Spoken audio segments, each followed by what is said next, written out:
Like there's a lot of technical founders that are completely afraid of sales. I think they're going to struggle in today's market because I think it's harder to sell than ever. But the founder has to do the selling in the beginning. They have to feel what it feels like to send a bunch of messages and not get the answers and tweak it and start to see it get better. They have to run those first meetings because you're learning so much. Lean on launch earlier. Like in general, I think you need to get the product into people's hands, and that's when you start getting real feedback and real advice. I think a lot of people get some bad bias by saying, look at this idea and look at this sexy deck. But until the product's ready and you can be like, hey, use this thing now, that's when you get real answers. I saw some extremely technical founders building really complex, amazing products, but the fit wasn't there in terms of, hey, there's not really a market for this, or there's too many overlapping vendors. And you can spend years and millions or tens of millions of dollars building the most advanced product, but until you know that it's validated and people want to use it, it doesn't matter.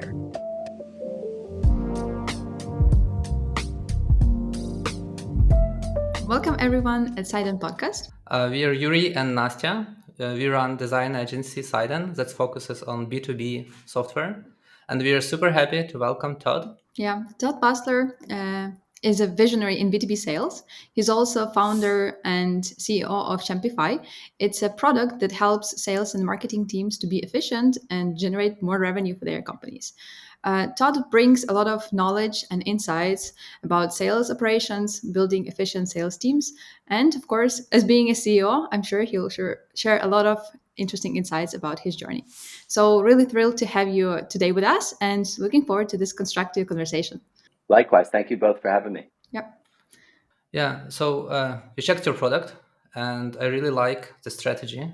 We have a lot of clients who try to build platforms. Like they come to us and say, okay, there is one product, but I think it's lacking a lot of features. We will add more value and then we will try to sell it. And it looks like you're focusing on building a tool, but the tool that is best on the market, that provides the most value. And this is your strategy. Please correct me if I'm wrong. Another thing, that other than to be very good in value you provide, is to defend on the market. And we know that in sales, there are a lot of tools coming up all the time, and there are many platforms.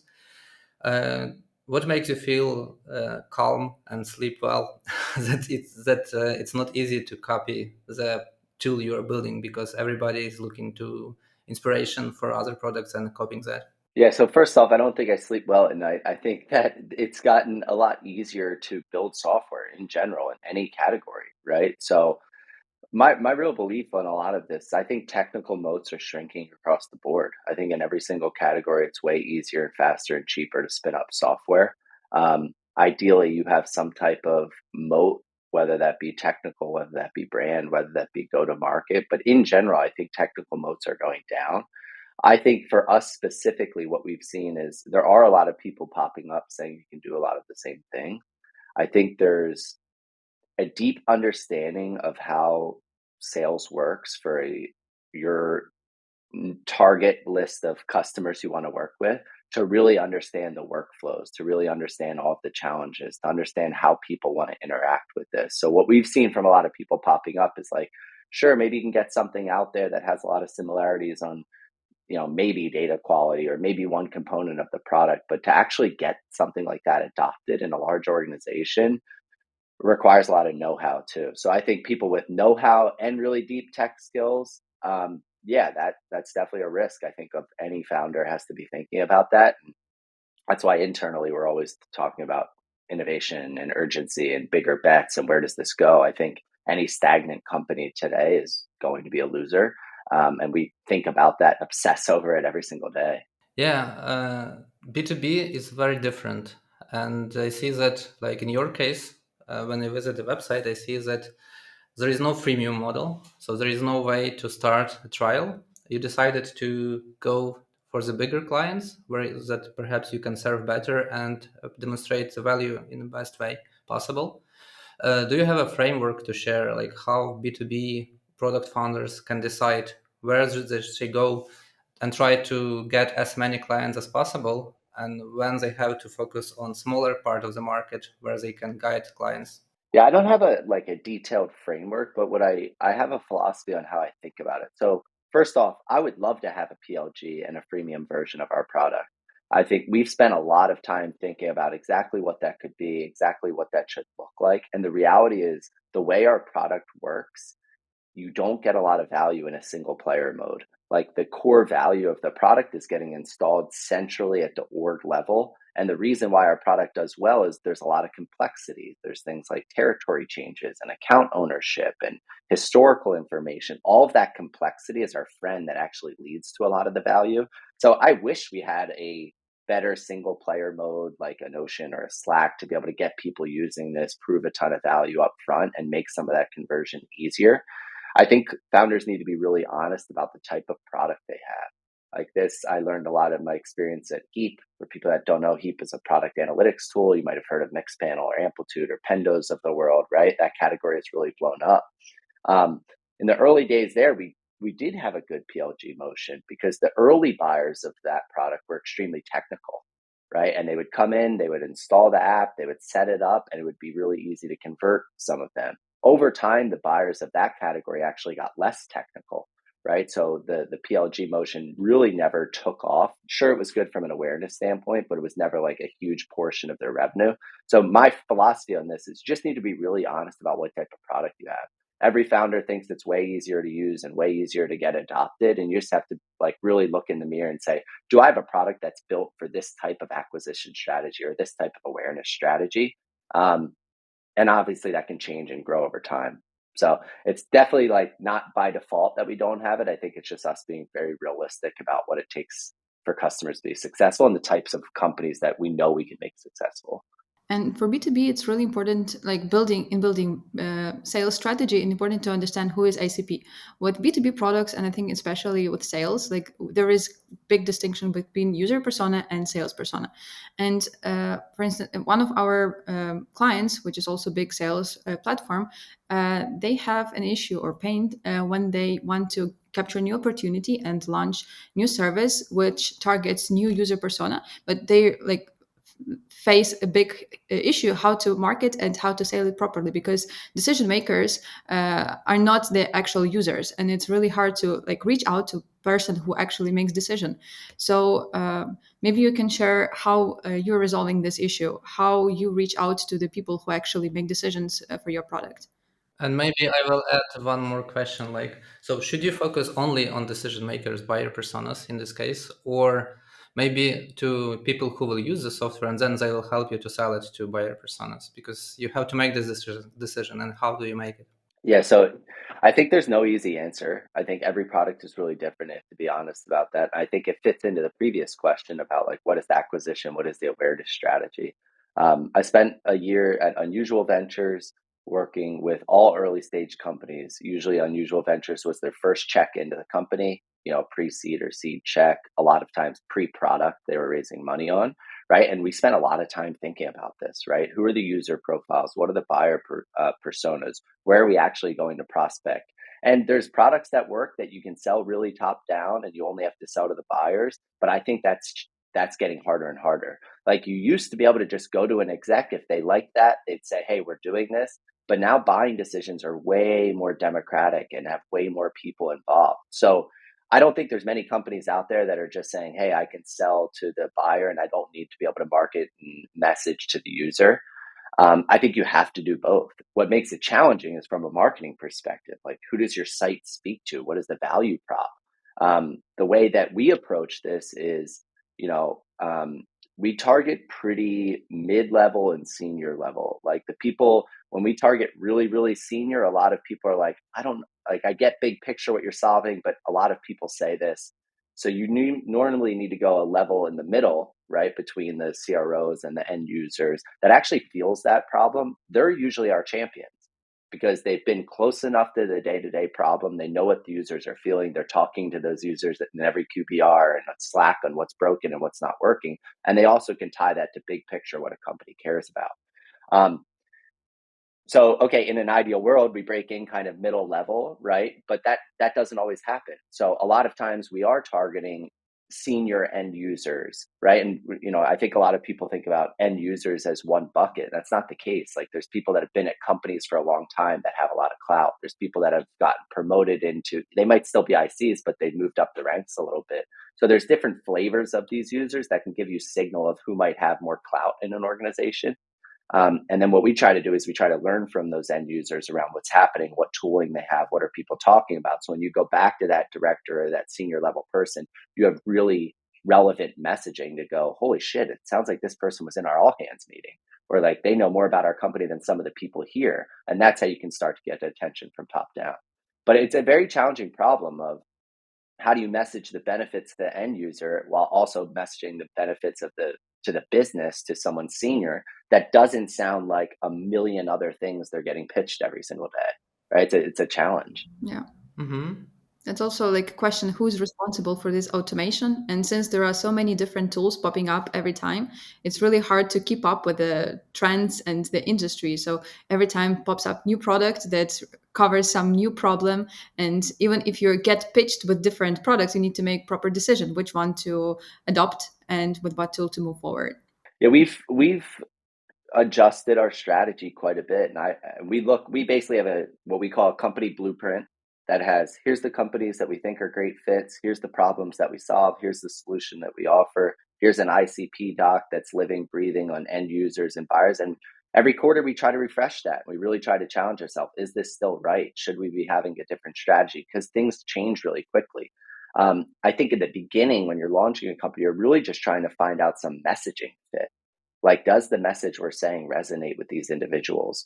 Okay, can I actually get people to respond to the emails? Can I actually get people to want to take meetings? Can I get people to convert to a second meeting of some shape or form? And we spend a lot of time on that. And for us, you can imagine selling a go-to-market tech. We really touch. The marketing cares about it. Demand gen, VP of marketing, revenue marketing, they care what we do. Sales development leaders care what we do. Sales leaders care what we do. You even get customer success and post-sales teams. And then ops has to be a big part of it. So I just named 5 personas. Where do we start? Right. And what we found is that there's 2 or 3 of them that the problem really resonates. And then at some point in the deal cycle, you're going to have to get someone from ops, right? That is going to have to say, yes, we want to do this, but they're probably not going to be the person to lead it.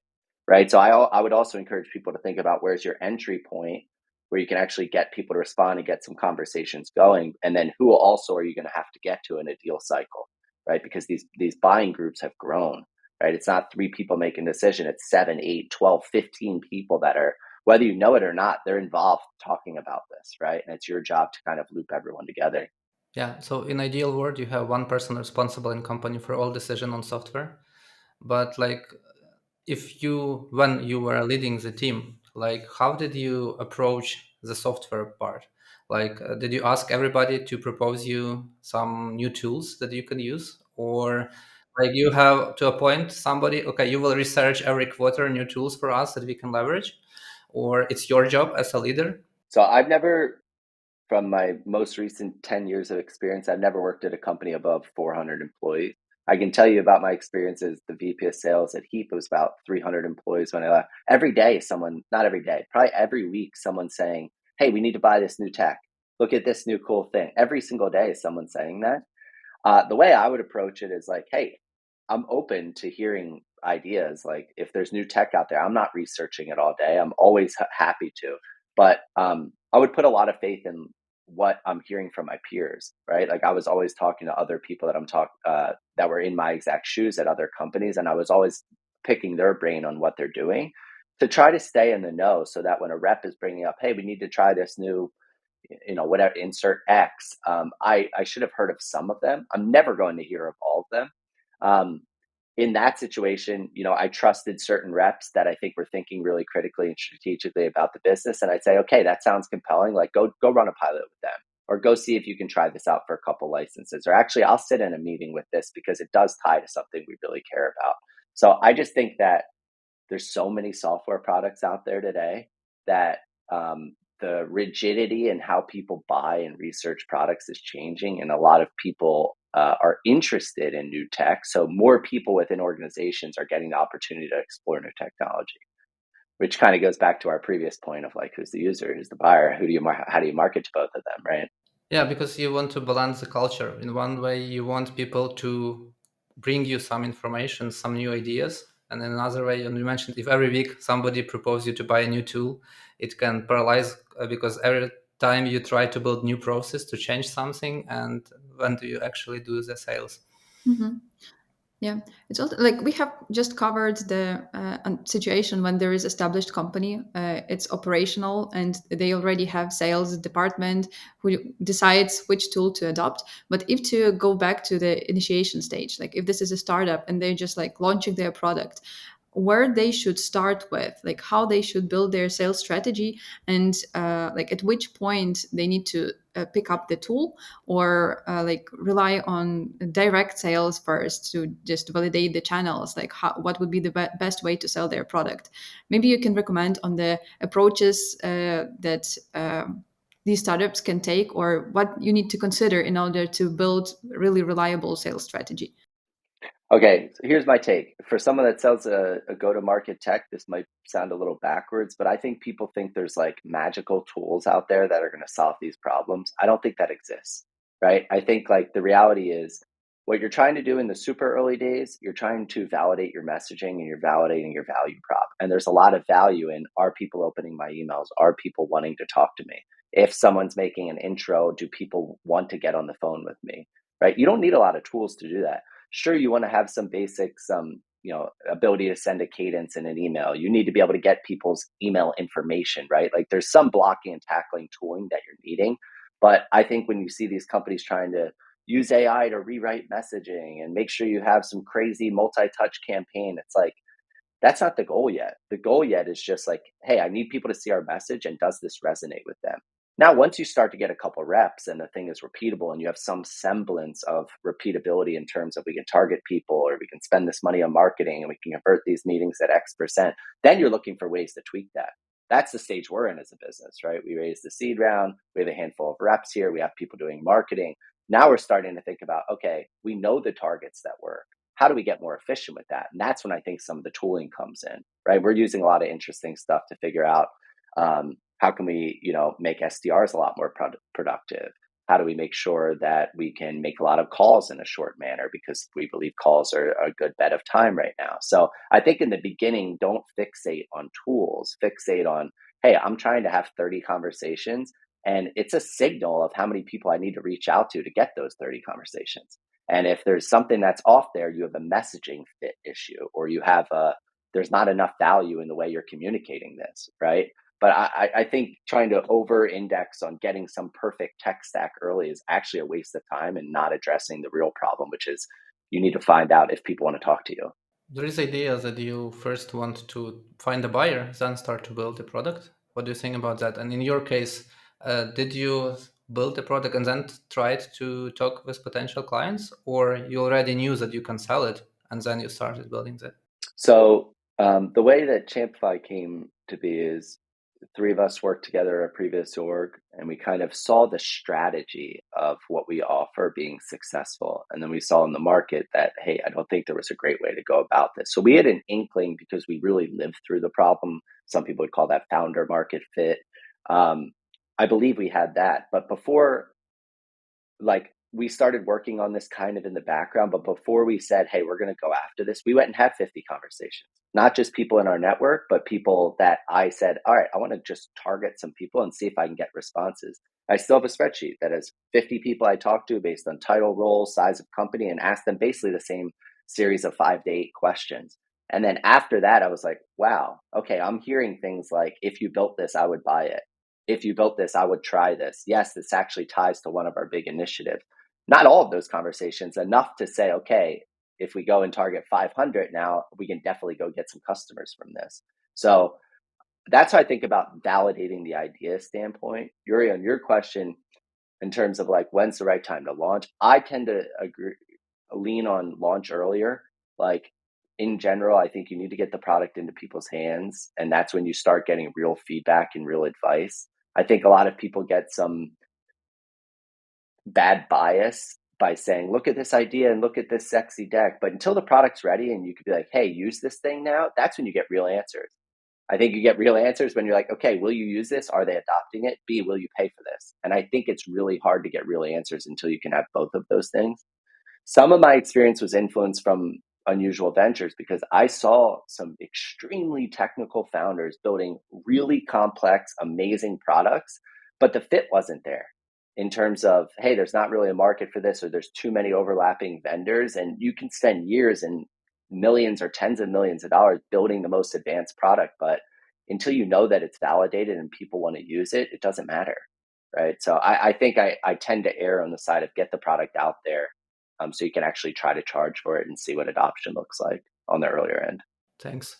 Todd, from your experience, does it work to outsource idea validation? Like if the founder is technical, he's afraid talking with executives. No, He says, okay, I'll hire a salesperson. He will go try to sell it and then you'll build it.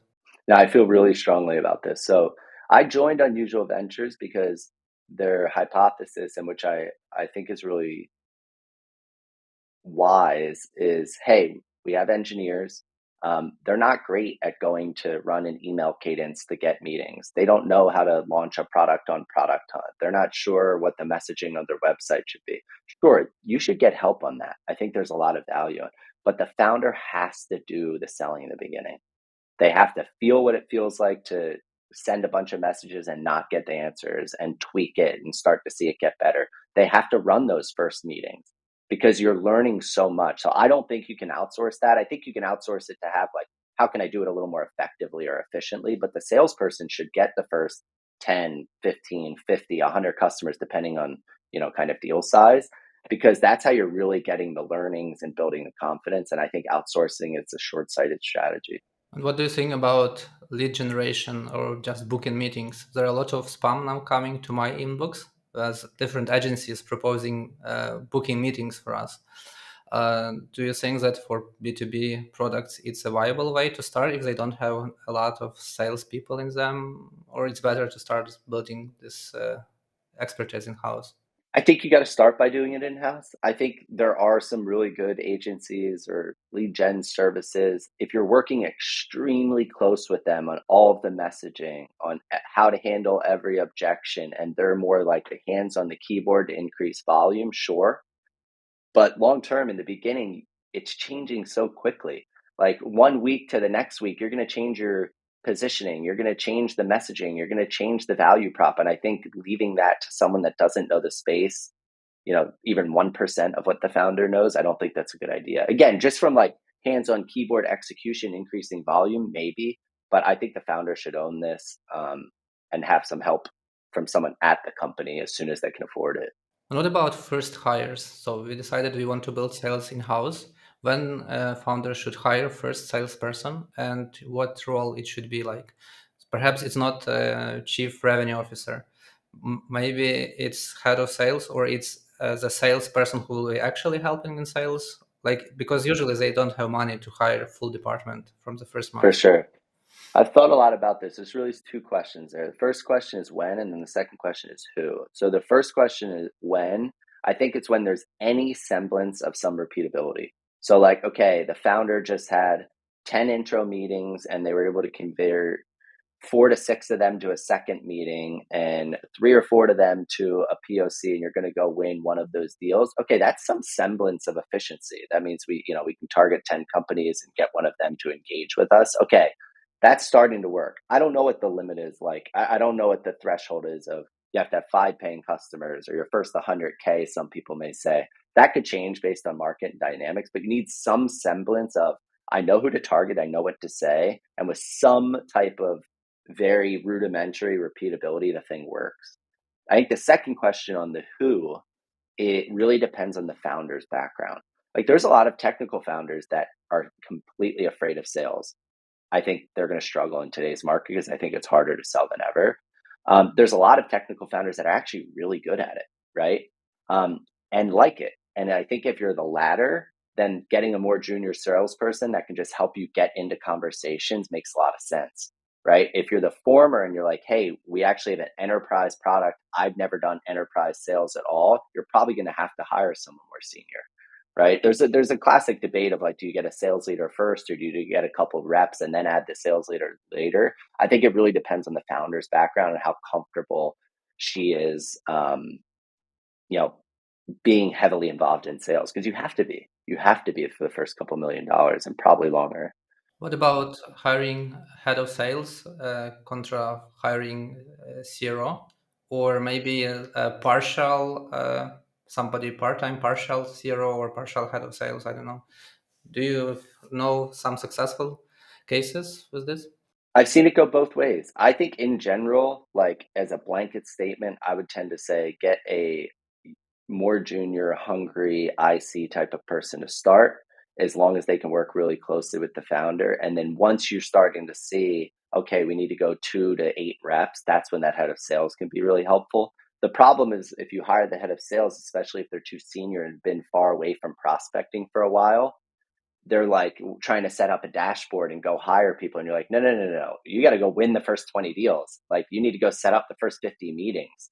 So if you're going to go the more senior head of salesperson, you need to be careful that person has been close enough to action that, and realize like, look, this isn't a role where you're going to be thinking about comp plans and refreshing dashboards, right? This is a role where you have to get in there and figure this out and make sure you're testing for that.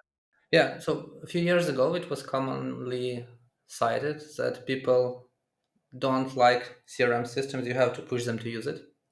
Like usually, you need to have a boss who will check if people enter all the information into CRM. And usually, what I heard about, like everybody used just like 10-20% of functionality inside of the systems. Do you think it's changing now? And now everybody loves to use CRM systems. Everybody is super enjoying that, or there is still a way of huge changes in the software we currently use in sales? So there's a lot there. I don't think it's changed much. I don't think if you go and ask 1,000 sales reps, are they excited to go log into Salesforce and HubSpot and put their data in there? I don't think that's changed. I also agree that people use a very small chunk of what's out there. Um, I think about it from two things. It's like, what's in the benefit for the rep to actually go and do this? And a lot of times there's not. Like, it's mainly because like someone above you needs to forecast, right? But like, I think the job as the leader and someone who's rolling out new software is to understand why it's in their best interest, why it's in the best interest of the company to use this, whether that's because hey, this helps with deal reviews and we're going to have win rates go up, or this helps us forecast to make sure we're running the right financial plan and making the right strategic hiring decisions. I think you need to be able to explain why it's a benefit to the company and why it's going to help them individually. But even with that, still people use 5, 10, 15% of what Salesforce can do or what HubSpot can do.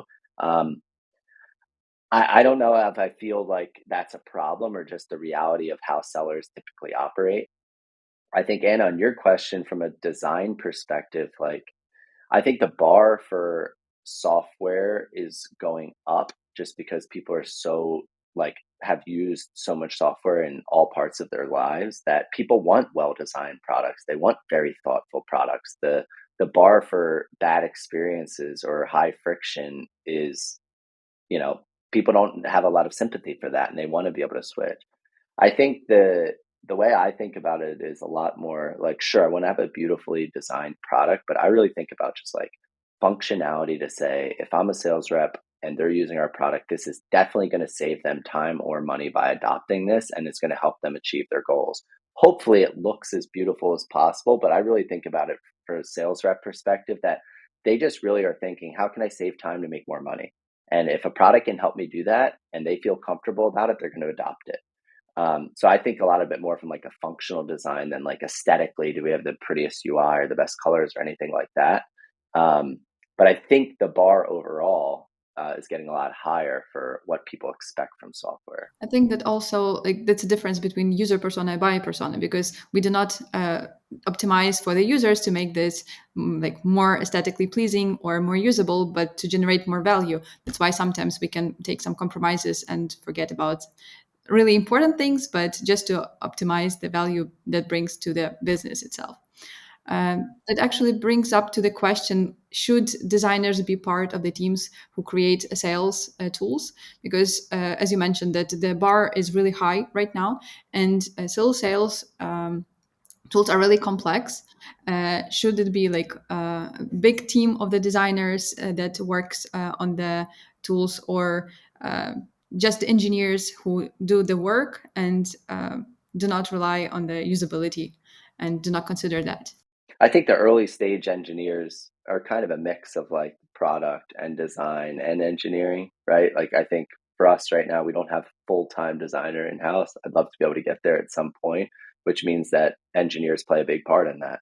Um, so I mean, look, if you raise a ton of money and you can afford it, or you're off to the races and you can get good design in house, I would love to have that. I don't think we're there yet. I think as the product gets wider in its breadth and uh, becomes more of a platform, then yeah, someone like that would make a lot of sense to have on board. Yeah, I would add it depends what game you're playing, because like if you are targeting people who are already using a lot of software and they just adding to their workflows, that's one case. But I've heard an anecdote. We have a client for whom we helped to design a CRM system, and we learned that there are some markets where adoption of CRM system is not so high. So there are like 60% or something people who work on this market, and they're not using CRM system because their sales is like once a year, two a year. So it's not like their main job very often. And idea is, let's make it super simple, because people are not using that, because perhaps HubSpot is focused on totally different type of customers and users.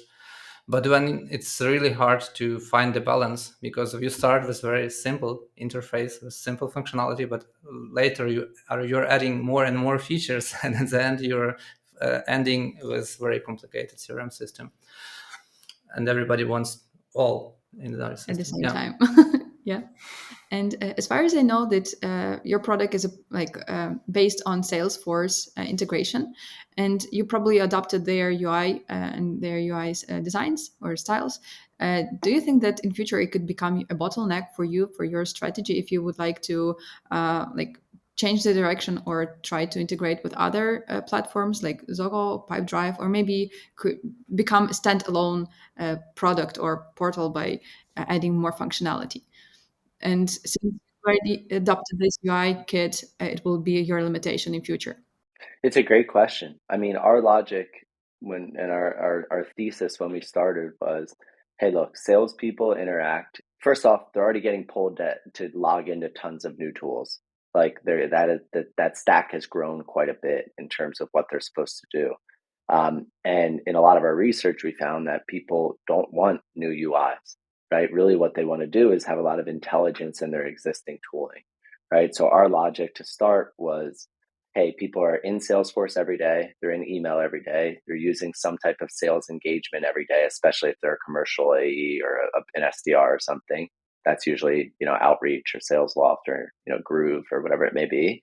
And what we wanted to do is integrate into these systems as easily as possible. And I think customers really, that message resonated with them. Like, hey, can you alert us in Slack? Can you alert us via email? Can you update our views in Salesforce and just make it really easy and frictionless to be able to interact with the intelligence Champify is providing?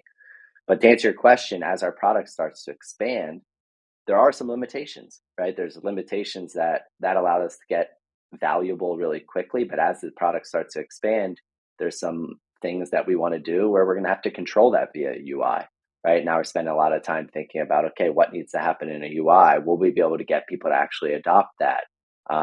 It has to be, in my opinion, a level a high bar for value to be able to get people to log into new software every day, right? So we're thinking a lot about like, okay, what's going to draw them to that UI? Is it going to be significantly better than what they could get accessing it in Salesforce or Slack or whatever it may be? And then how do we make it as easy and repeatable, easy as possible for them to repeatedly enter that and want to go there, right? So I do think it will be a limitation as we grow, and it's something we're actively working on. Um, but I wouldn't have gone about it a different way because it allowed us to get to this point. Right. You also brought up the like pain points that people working in sales have different tools, and for companies to be more efficient, it's better to have one entry point that will cover a lot of their tasks during a day. Do you see that in future this would be more like sales platforms that will cover different like will have the different features to meet the needs of entire sales department, not for sales reps, deal closers, lead gens, and it will be just one tool that will cover all needs. I think that's like nirvana, what people want. And I think consolidation is already happening. Like, Gong approached it from, hey, we're starting with conversational intelligence, and now they have a direct competitor on outreach, right? Outreach started with sales engagement and sending emails and writing, cadences and sequences, and now they have a call recorder that's powered by AI. And now they're both actually trying to own the opportunity and get into the world of the Clary space on opportunity management, revenue forecasting. So, like, look, a lot of these companies raised a lot of money, and you have to continuously expand the offering. And a lot of that comes to what new things can we sell to existing customers, and you're obviously going to step on each other's toes, right? So, like, I think if you're in that general space, when we look in 4 or 5 years, it's going to be more and more consolidation. And then you usually have another cycle later off that's like, okay, we start to get into a bundling phase, and we get back to the unbundling because all of these people do everything not that good, and I'm willing to have something that's more of a point solution. So I think right now consolidation is happening, driven a lot by the macro world. I think that in theory, people would love to have less tools that work really well. But as it gets really easy to spin up software, if you have something that's 10x better than a feature from one of these suites, and the business case is there, people will pay for it. Like, people will always pay for sales and marketing tech based on how closely it ties to revenue and how much pressure there is to grow. So I know it's a bit of a roundabout answer, but that's how I think about it. Now, what do you think about AI? There are a lot of jokes that in future SDRs will be replaced by AI, and they will negotiate the terms, and account executives will just come and sign, because it's pretty easy now to create agents that will be sending emails and maybe even writing replies for the emails, and all the messaging and research. So what is your vision for the future? Like, where will be the role of computers and where will be the role of sales? So, short answer, I think I think actually all of these, AI email writing tools that are popping up, it actually helps our value prop a lot, because big picture, what happens is, just in the last 2 years, there's been 2x more cold outreach happening, and reply rates are down 40% across the board. I think AI is going to actually accelerate that trend to make it even worse, right? Because I get 100 emails every day. Most of them I never ever answer. It could be right by some amazing AI product or an SDR. I don't know in a lot of the times. But the reality is it's really hurting the channel overall. Secondly, and the reason why I'm excited about that opportunity is because what's never going out of style is relationships, right? So who has your team worked with? Who have they had good experience? And that's what we're really after. We think that more is getting away from cold prospecting, and more is getting into who do we know, who has had good experience, how do we make sure that we get the second order benefits as customers as more people are changing jobs than ever before. In terms of like what roles people will play, I think most of it will come down to the SDR has really been this sounds bad to say, but like an outreach monkey for the last few years. Hey, you have to follow these cadences. You have to press these buttons to send these emails. We're not even going to let you write the email because we think our template's better. It's like, why are you paying someone so much money to do that? I think those use cases are 100% going to be replaced by AI, and they're already happening. We're doing this internally. I think the second area that's going to be most quickly affected by the AI from a sales perspective is the research, right? Like, it's not easy to go and find how to put a compelling message to someone. How do I go look across their LinkedIn and their Twitter and understand their job postings to be able to understand a point of view on a company? So I think from like a research standpoint and like the execution of any type of mass communication, great example for AI. However, when you're on these deals, I don't think the AI is anywhere near there ready to be able to replace a really good sales rep. Like, there's so much happening, and there's so much deep understanding around, who's in politician mode at a company versus who's in operator mode, who actually has the power based on how they're interrupting each other on a Zoom call or where they sit in a customer meeting, that I think AI is not going to be able to replace for a very, very, very long time. But yeah, if you're a junior rep that's sending templated emails, yeah, you're in trouble with AI, 100%. If you're in sales ops and you're doing some research, that's going to be automated. So I think the outcome will be smaller sales teams that are way more productive, in the next 5, 6, 8 years, whatever that is. I think we'll have smaller number of reps that are doing an insane amount of productivity from a quota standpoint. And there's all these AI oriented tooling and enablement to drive that productivity up. And at the end, it's good because there will be less spam, more relations. For sure. I think it's better for everyone. Yeah, and if you account how much revenue is spent on sales and marketing, it's better to spend on real value producing and real consultative sales, maybe, because it's better to spend time when you educate people how to use your software, how to bring the value.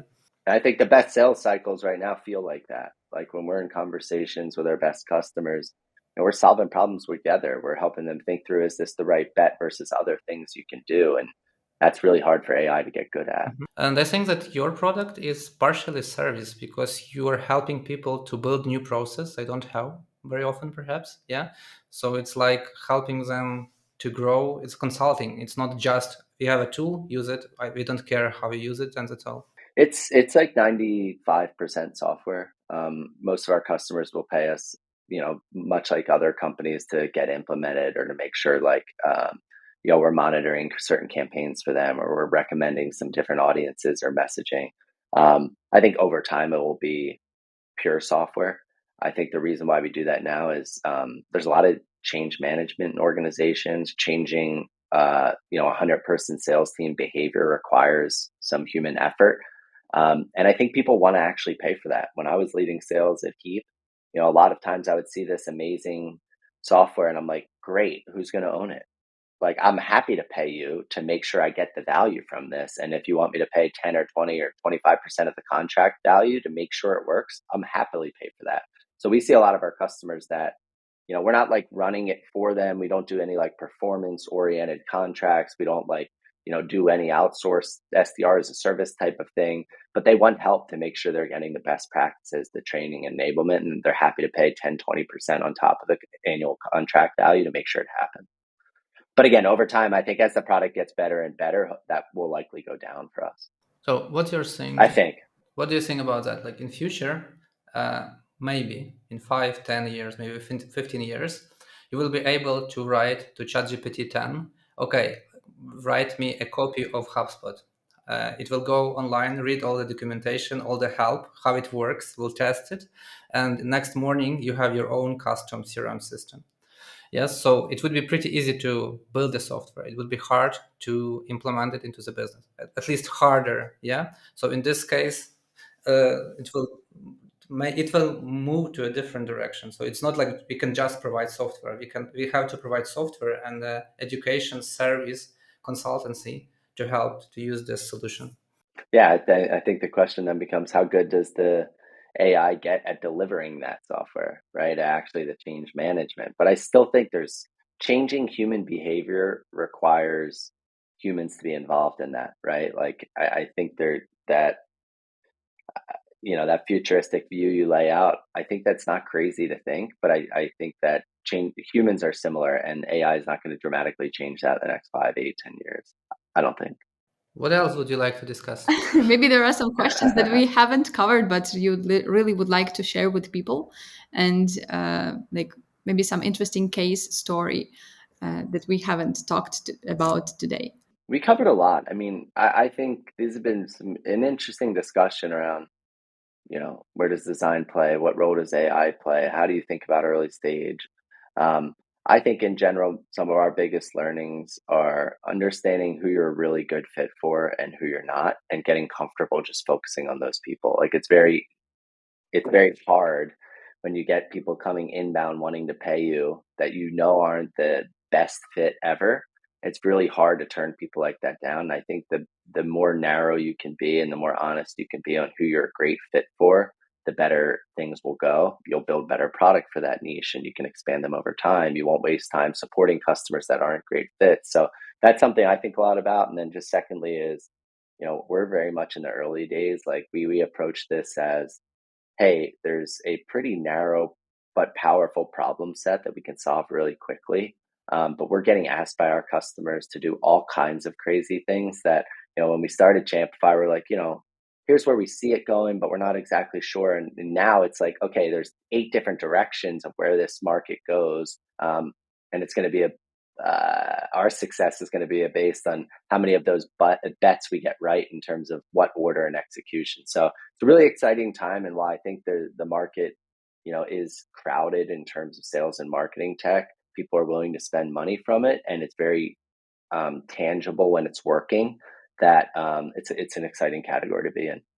Yeah, I believe you have a great product because I know that outreach is very hard now, and everybody hates outreach when somebody else outreaches them.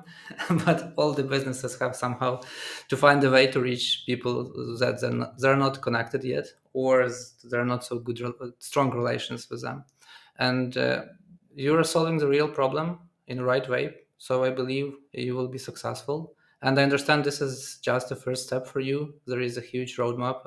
So we wish you luck, growth, and a lot of great learnings that you can share with everybody. Hopefully, in a few years, we can have another podcast when you will share your experience, how it went.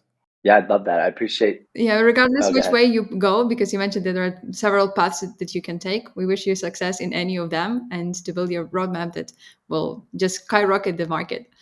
I appreciate that. Great to meet you both. Thanks for having me on. It was a pleasure. We're thrilled to Thanks. have you to do today. Thank you. Thank you guys for staying with us. I hope you enjoyed this podcast and see a lot of gold that Todd shared with us. Please like, subscribe, and share your thoughts about what do you think about future of sales software. Do you think that CRM systems are nice and easy to use? Do you think that AI will change the profession of SDRs and soon we will have no SDRs at all? Please subscribe to our channel. There are lots of interesting episodes coming up in our plan. So, looking forward to meeting you on the next episode.